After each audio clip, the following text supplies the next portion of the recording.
Welcome to the second lecture on sets. So, in the last class we talked about what are sets, and then we studied about some operations on sets and we introduced many notations.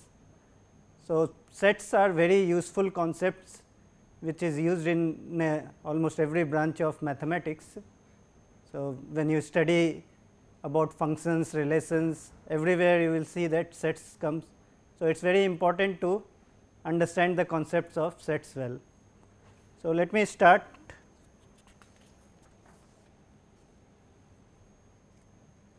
So, first let me recall that we talked about two different ways of representing a set.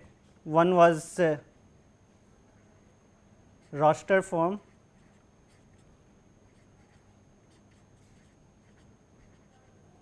and the second one is set builder form.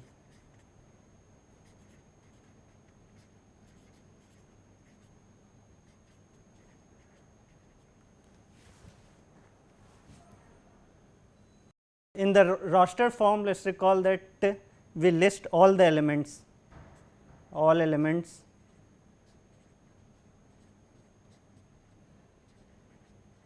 listed.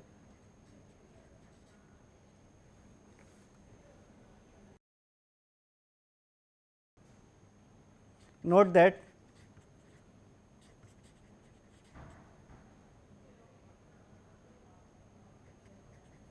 in general, for infinite sets,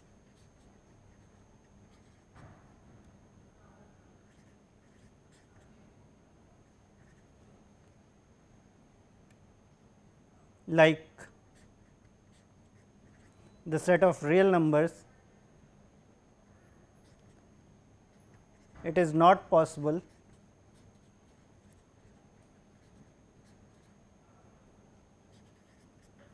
to use the roster form.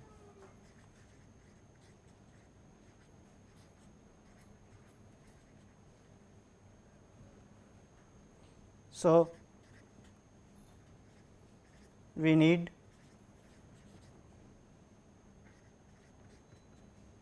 set builder form.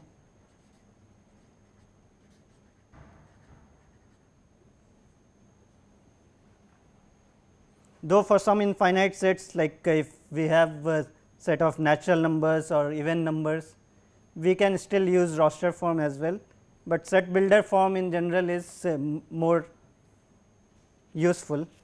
So, I will introduce some notations.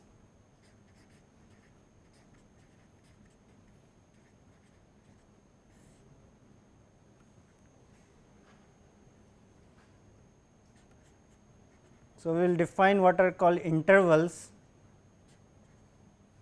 in the set of real numbers. So,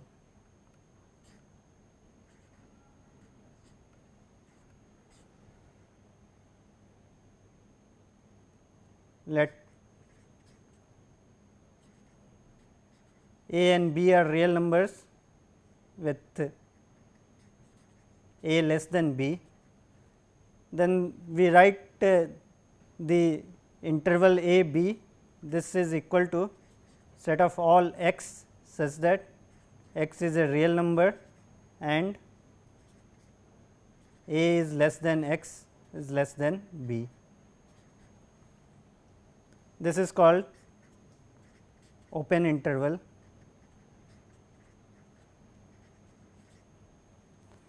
So, this is set of all real numbers which are strictly between A and B, and we use this closed bracket A B. This will mean all x such that x is a real number and A is less than equal to x is less than equal to B. This is closed interval.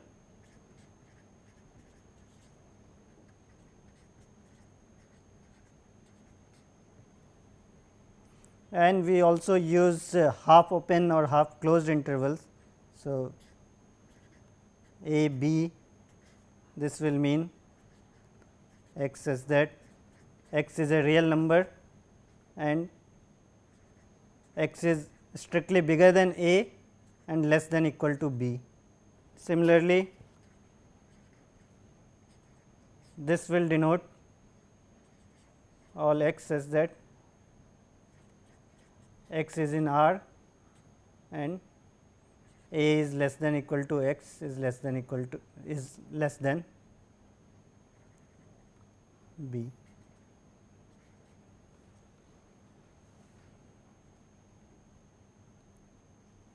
And we use some infinite intervals also. So, if I write a comma infinity,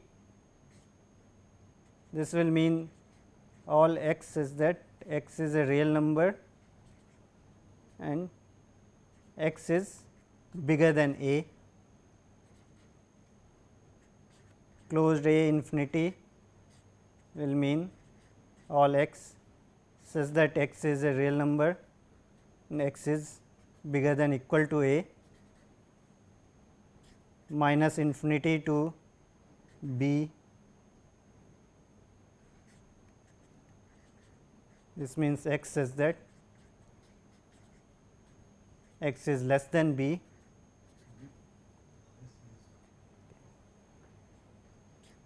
Minus infinity to b closed, this will mean all x such that x is a real number and x is less than or equal to b, and we use minus infinity infinity to denote the set of all real numbers.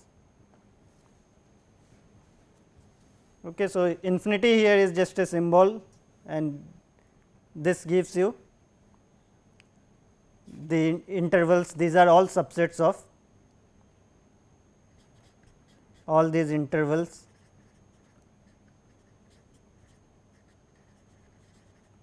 are subsets of R.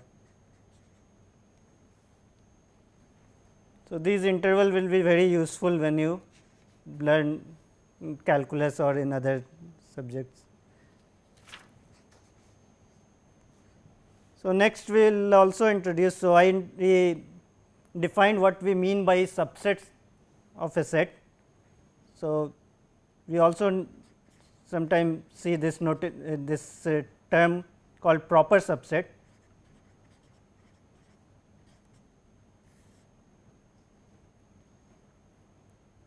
So, we say A is a proper subset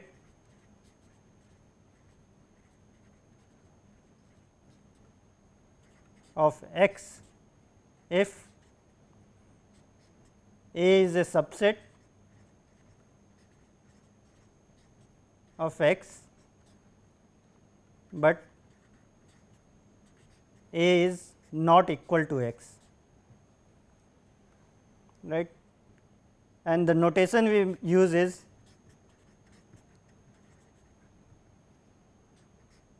so for subset we use A subset of X, and for proper subset we write it like this. So, this will mean that A is a proper subset of X. This means that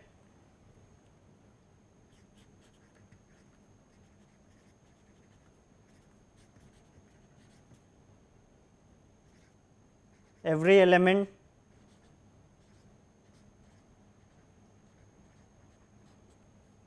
of A is in X and there is at least one element in X which is not in A. So, for example,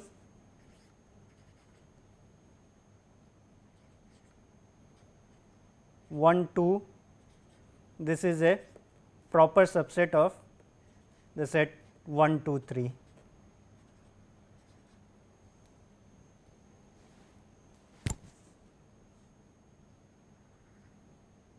Another term used is superset. So, we say B is a superset of A if A is a subset of B.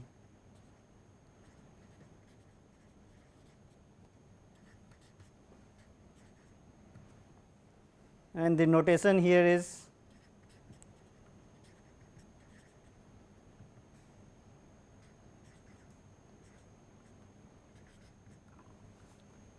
we use this to denote that B is a superset of A. And then if B is a superset of A, but B is not equal to A, we can say proper superset of A, B is a proper superset of A. If we write like this means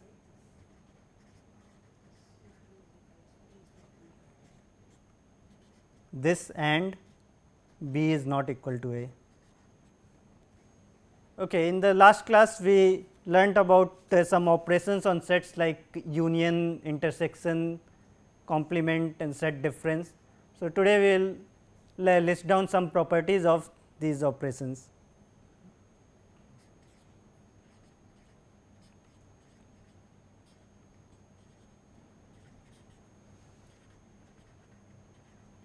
Union and intersection.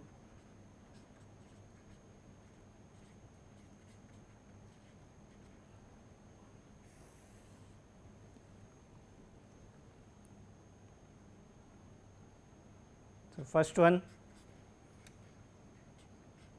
if I have two sets, then A union B is same as B union A.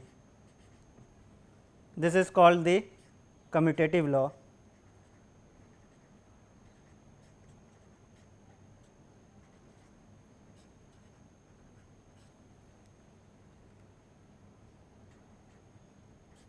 Second is,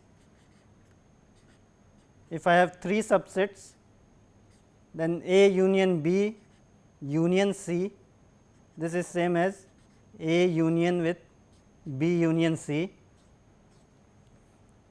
This is called the associative law.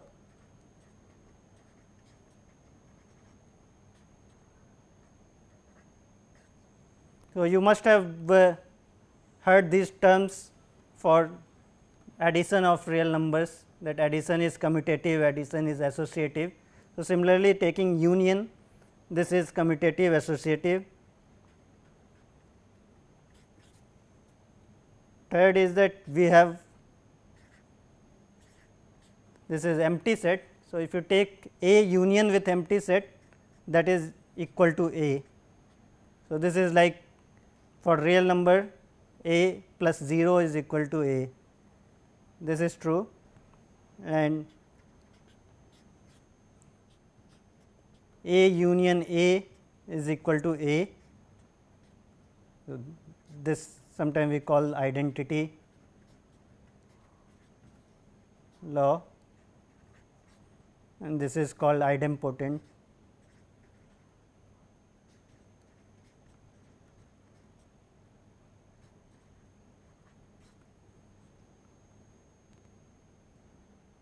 And also I will write one more. So, if A is a subset of U, then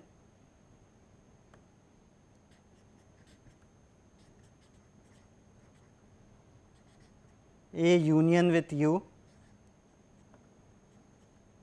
is equal to U.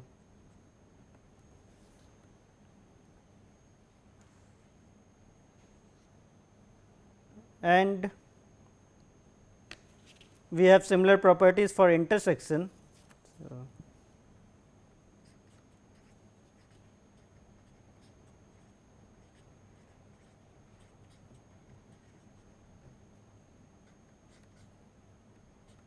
again intersection is commutative, A intersection B is same as B intersection with A. A intersected with B intersected with C is equal to A intersected with B intersected C.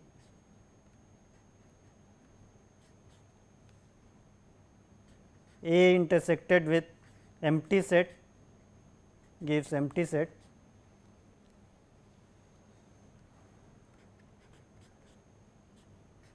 A intersected A is A, and if A is a subset of B, then A intersected with B is same as A.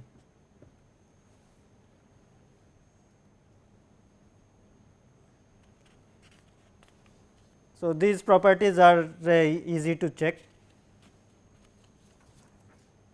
The next one important thing is what is called the distributive law.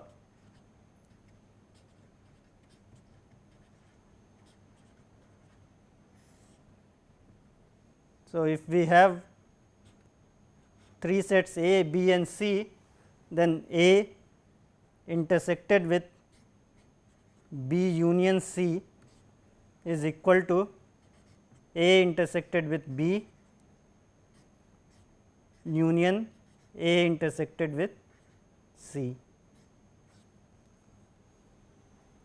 right. So, this says that the intersection distributes over the union.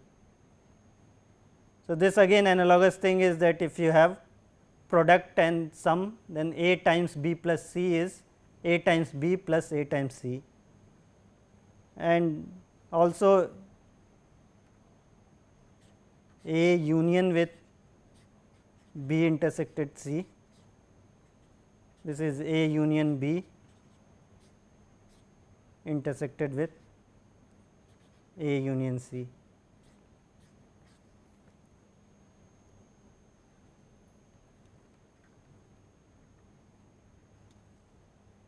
So, this let me explain the first one by using Venn diagram.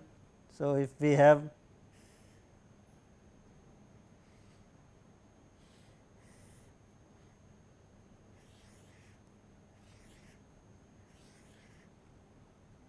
A, B and C are three sets,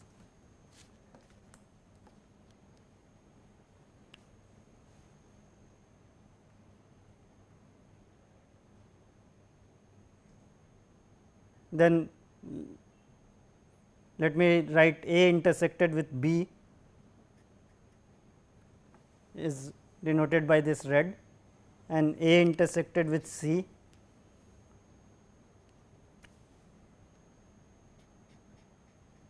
is this part, and if you take the union of these two, so red is A intersected with B and blue part is A intersected with C, and the union of these is exactly A intersected with B union C. Similarly, you can do for the second one.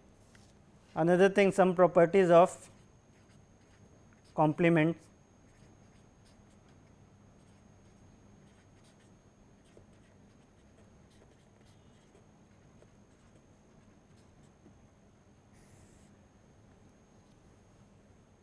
So, if I have U is a universal set,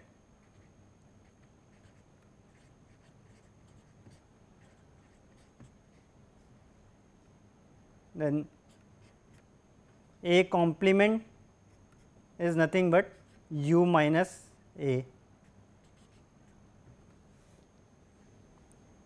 right. So, first property is that if we take complement of the complement, then we get equal to A, right. This is because A complement is equal to U minus A complement, and this is equal to U minus A, which is equal to A itself.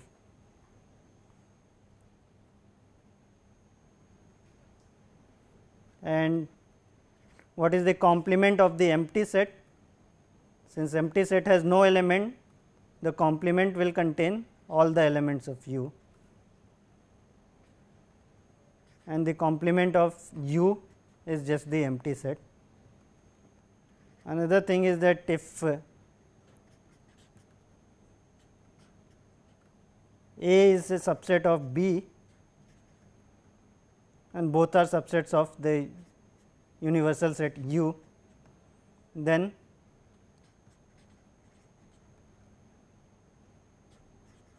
the complement of B is a subset of complement of A, right, because anything in B complement means that all those elements which are in U, but not in B. So, if an element is not in B, it cannot be in A. Right. So, X belonging to B complement, this implies X is not in B, which implies X is not in A, since A is a subset of B. If X was in A, then it has to be in B also. This implies that X is in A complement.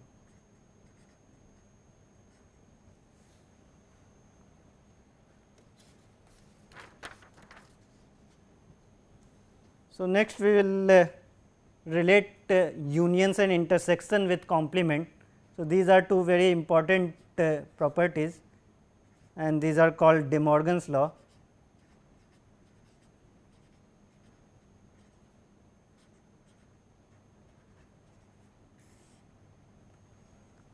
So, the first one is,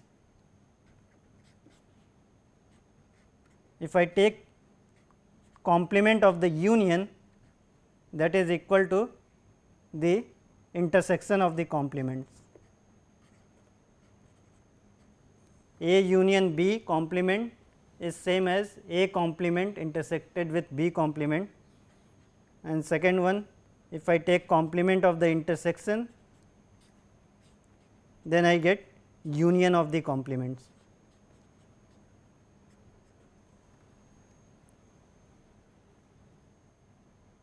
Again, this one you can see by drawing diagram. So, if you draw Venn diagram,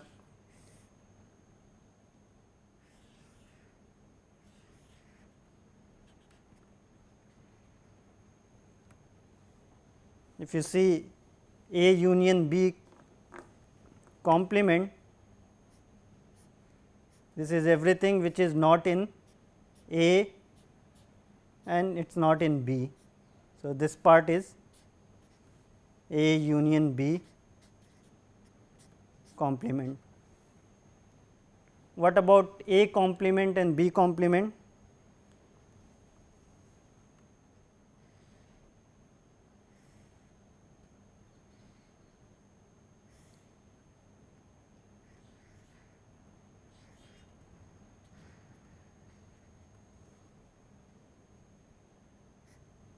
A complement is all the elements which are not in A.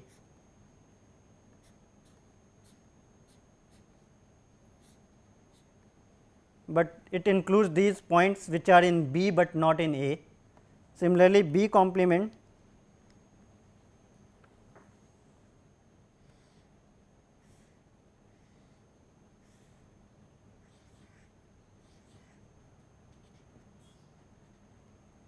is all the elements which are not in B, but it can contain the elements which are in A, but not in B. Now, if you see the intersection of the elements which are common to these two red ones is exactly equal to the blue one. So, this is our A complement, this is our B complement, and then this is equal to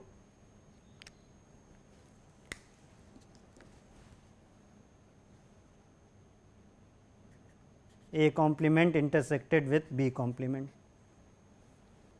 The next thing that we will do is, suppose we have two sets A and B and we know the number of elements in A and B, then can we say anything about the number of elements in the union? So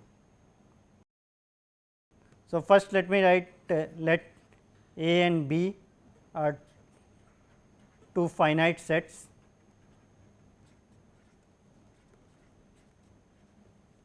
such that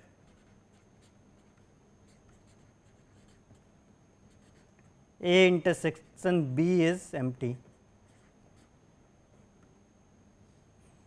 That is, A and B are two disjoint sets, then in that case what is the number of elements in the union? So, n of A union B, this is equal to n of A plus n of B, right, because the number of elements in the union, anything in the union means that it is either in A or in B, and the number of elements in A is n of A, this is number of elements in B is n of B, this is number of elements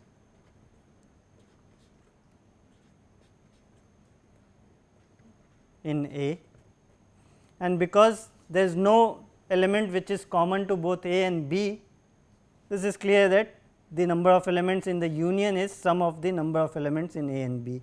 So, in this case we have two sets A and B which are disjoint. So, counting the number of elements which are in either A or B is same as just adding the number of elements in A and number of elements in B. Next we will see that what can we say in general. So,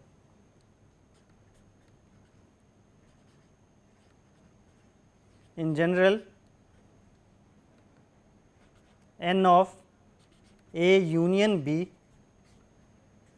this is equal to n of A plus n of B minus n of A intersection B.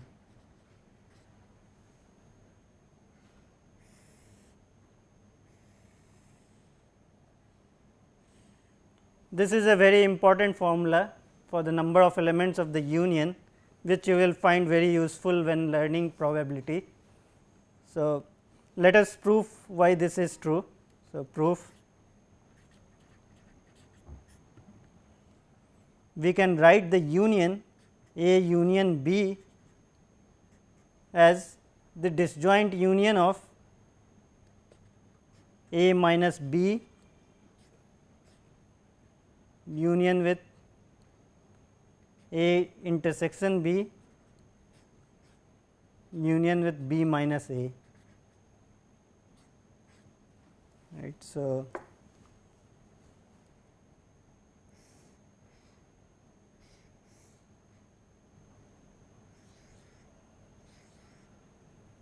A union B can be broken into these three parts.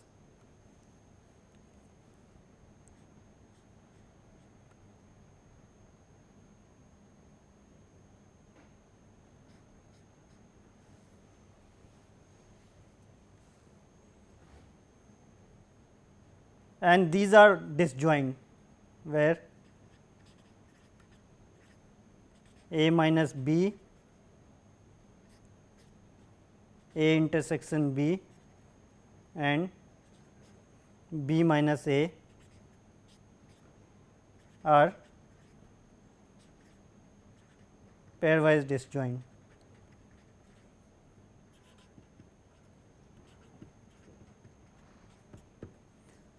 Now, we know that for disjoint sets the number of elements in the union is sum of the number of elements in each of them. So, therefore, n of A union B is equal to n of A minus B plus n of A intersection B plus n of B minus A. Now, we want to express this in terms of the number of elements in A and B. So, note that the number of elements in A is nothing but the number of elements in A minus B and plus number of elements in A intersection B. So, this is equal to n of A minus B plus n of A intersection B plus n of B minus A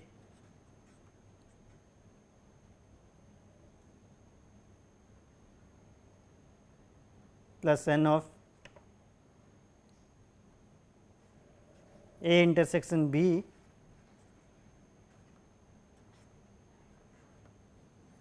and minus n of A intersection B.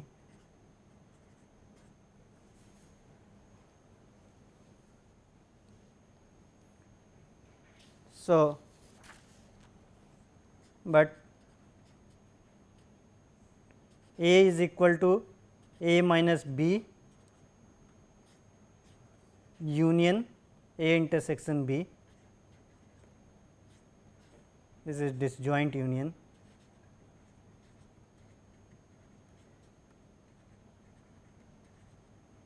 So, n of A is equal to n of A minus B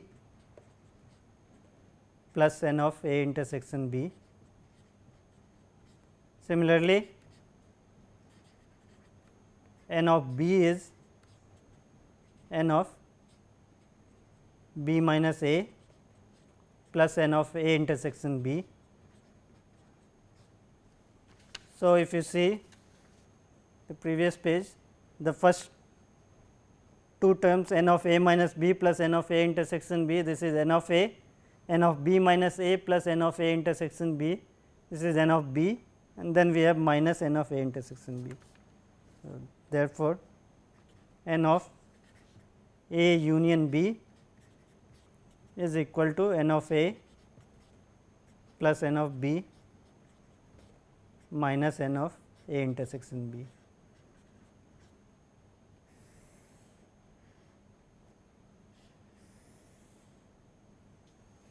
So, this is very important formula. So, here we have to subtract the number of elements in the intersection, because when we are counting the number of elements of A and number of elements of B, the elements in the intersection are counted twice. So, we need to subtract. So, that is one way that you can remember this formula.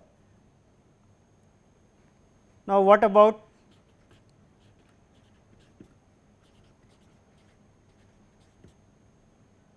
n of A union B union C? Suppose I have 3 sets, then can we write similar formula for the number of elements in the union of A, B and C. So, n of A union B union C, this by the previous formula we can write as n of A plus n of B union C minus n of A intersected with B union C.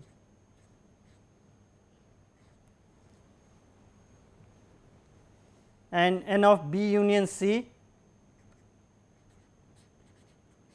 we know again that this we can write as n of B plus n of C minus n of B intersection C minus n of A intersection B union C.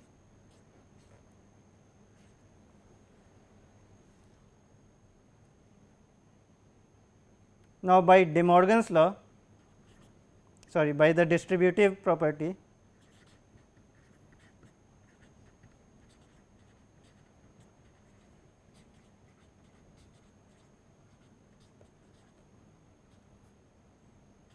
A intersection B union C, this is equal to A intersection B union A intersected with C. So, n of A intersected with B union C, this is equal to n of A intersected with B plus n of A intersected with C minus n of the intersection of the two sets, which is A intersected B intersected with A intersection C.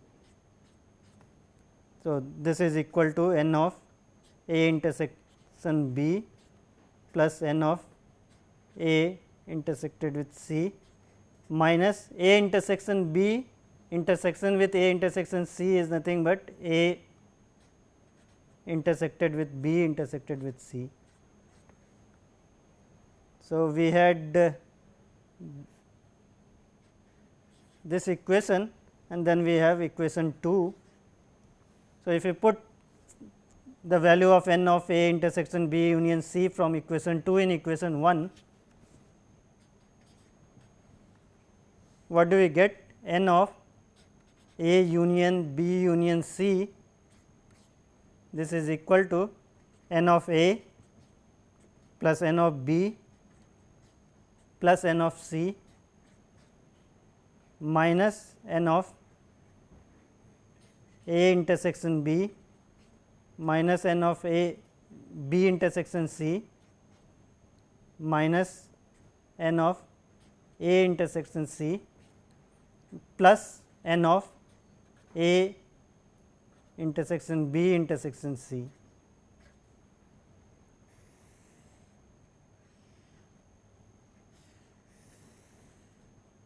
Right. So, for the union of 3 sets, the number of elements, you first add the number of elements in each of them, n of A plus n of B plus n of C, then you take the intersection 2 at a time and then you subtract the number of elements in them, and then you look at the intersection of all 3, then you will have to add them. So, here when you subtract the number of elements in the intersection of 2 at a time, then you have subtracted the number of elements in the intersection. So, you will have to add that to get the number of elements in the union of 3. Similarly, one can derive formula for the number of elements in union of 4 also, but we will not do that. So, let us look at an example.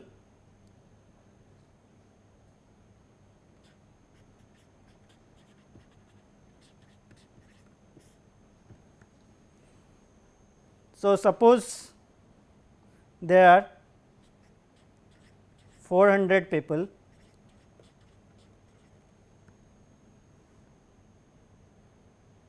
and they speak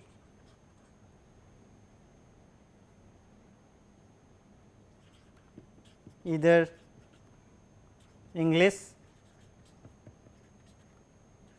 or Hindi, or there are some people who speak both. And what we know is that 250 people they speak Hindi out of these 400 people, and out of this 400, 200 people they speak English. Then what we want is that how many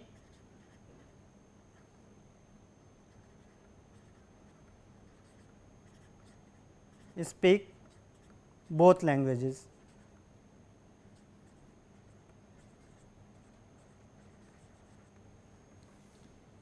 Okay, so what we have to do, so let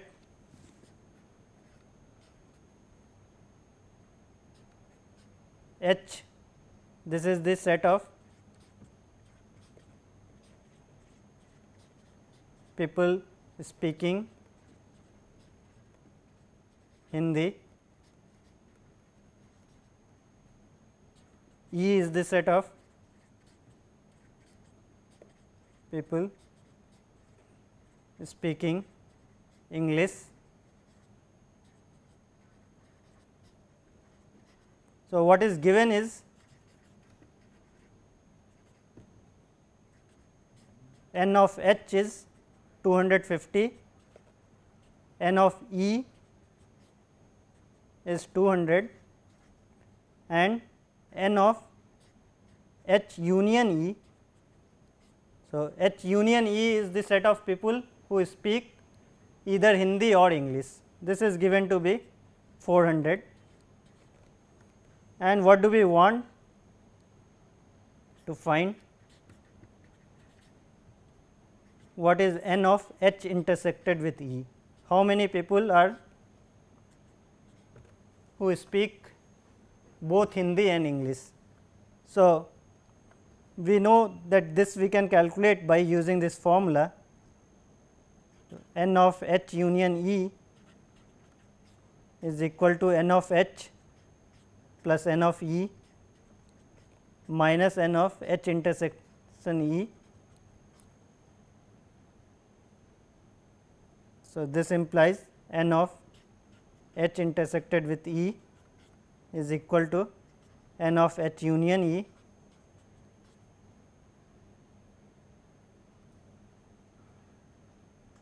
minus this plus n of H plus n of E. So, this is equal to minus 400 plus 250 plus 200, which gives 50. So, there are 50 people who speak both Hindi and English. Okay, so, let me do some problems. Suppose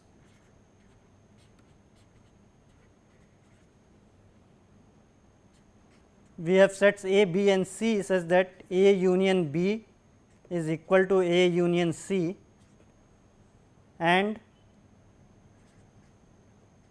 A intersected with B is equal to A intersected with C. You are given that A union B is equal to A union C and A intersected with B is A intersected with C. Prove that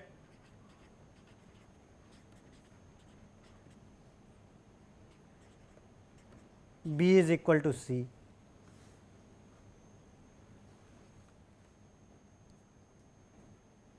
So,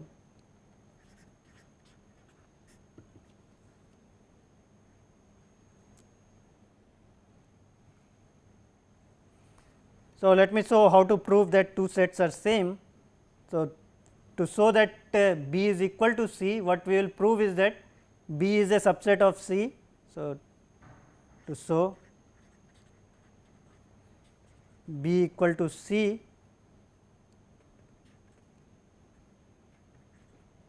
it is enough to show that B is a subset of C and C is a subset of B. So, let us see why B is a subset of C. So, let X be any element in B. We have to show that X is also in C. So,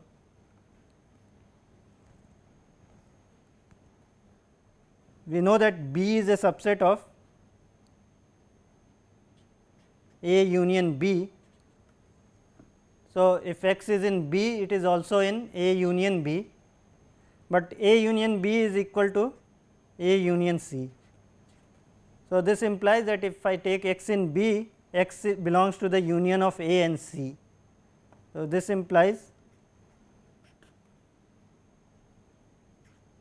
X belongs to A or X belongs to C. Now, what we have to prove is that X is in C. So, if X is in C, then we are done.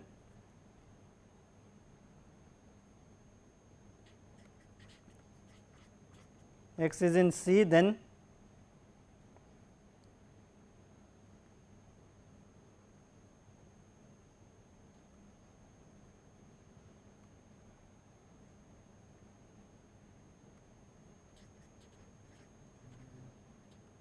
okay. If otherwise, if X is in A, then x belongs to A intersected with B, because x was already taken to be in B.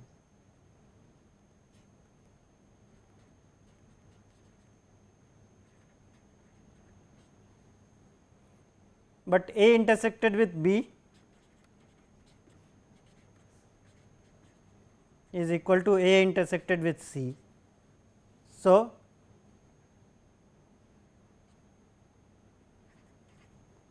x belongs to A intersected with C. This implies that x is in C. So, in both cases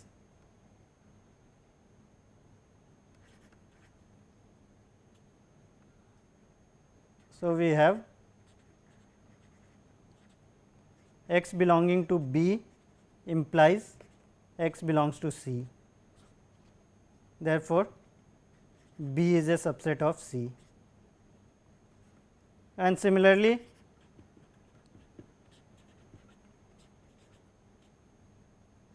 you can show that C is a subset of B. If you take any x in C, then by the same argument you show that it also belongs to B. This implies that B is equal to C. Okay, second problem, let me do this.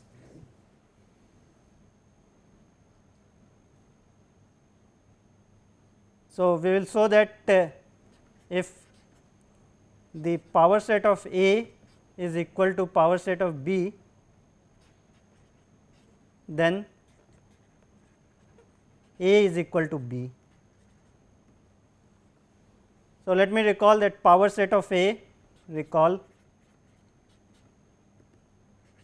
power set of A is equal to set of all subsets of A. So, this is equal to all C such that C is a subset of A. So, if we know that the power sets of two sets are same, we want to prove that the sets are same. So,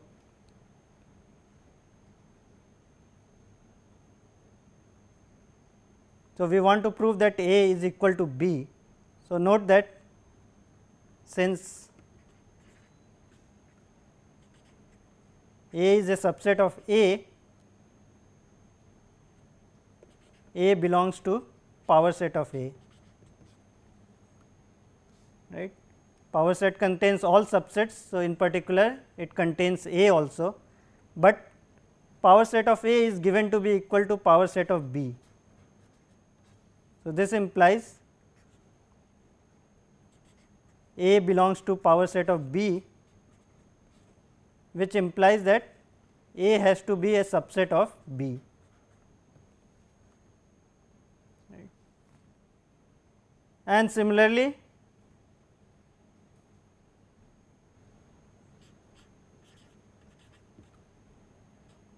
power set of B is equal to power set of A. So, B belongs to power set of B, which is equal to power set of A.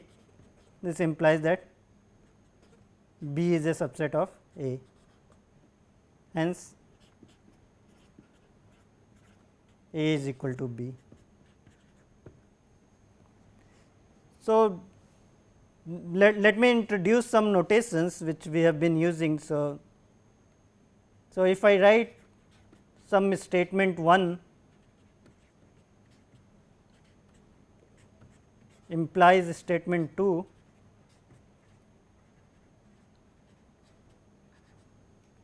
this means if statement 1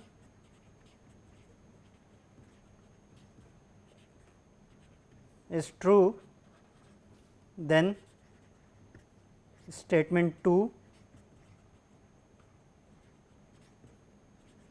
is true, right. So, instead of writing this if then statement, we use this implication sign to say that statement 1, if statement 1 is true, then statement 2 is true, and another one we use statement 1 is both sides implication, statement 2 this means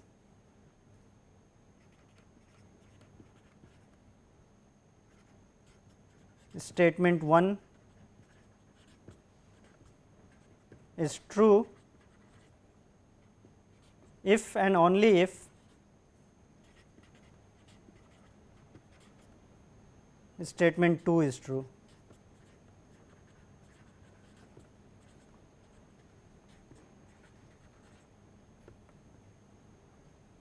So, that means that if statement 1 is true, then statement 2 has to be true, and also if statement 2 is true, then statement 1 is true. And there is also a shortcut notation to write if and only if.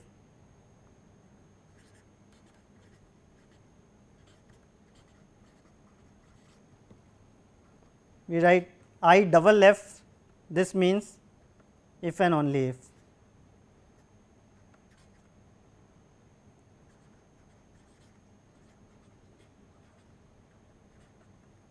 So, instead of this double implication, we sometime write I double f to mean this. Okay, let me give one more example. So, suppose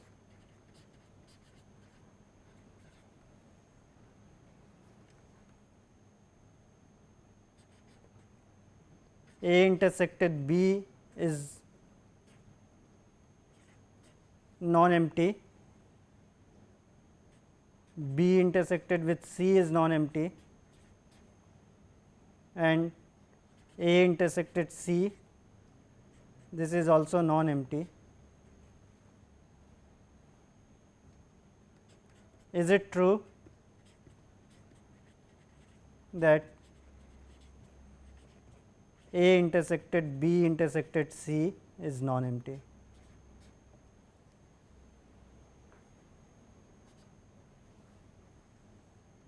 So, if we have 3 sets such that pairwise they are not disjoint, we have something in common, then is it true that there is something common in each of them?